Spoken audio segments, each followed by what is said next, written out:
Hello అండి, welcome to హవీషా వంటలు. మసాలా వడ ఎలా చేయాలో చూద్దాం. వీడియోలో చూపించిన విధంగా చేయండి, చాలా క్రిస్పీగా వస్తాయి. ఎందుకు లేట్, స్టార్ట్ చేద్దాం. నేను ఇక్కడ 1 కప్ శనగపప్పు తీసుకుంటున్నాను. శనగపప్పుని బాగా వాష్ చేయండి 2-3 సార్లు. అందులో నీళ్లు వేసి ఒక 2-3 గంటలు నానపెట్టండి. 2.5 గంట అయితే పక్కగా నానాలి.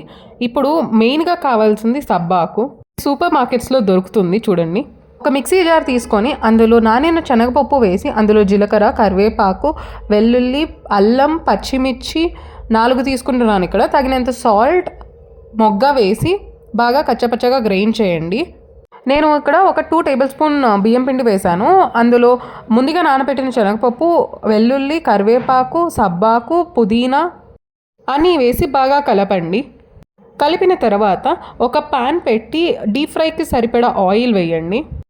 ఆయిల్ హీట్ అయ్యాక చూపించిన విధంగా ఒక చిన్న బాల్స్ తీసుకొని రౌండ్గా వడల్లాగా వత్తండి.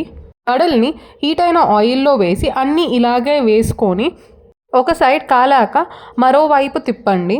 ఇంకొక వైపు కూడా కాలాక తీయండి. అంతే, crispy masala vada ready. Serve చేసి వేడివేడిగా తినండి. వీడియో నచ్చితే లైక్ చేయండి, షేర్ చేయండి, సబ్స్క్రైబ్ చేయండి. మీకు ఏమైనా రెసిపీ కావాలంటే కామెంట్ సెక్షన్లో కామెంట్ చేయండి.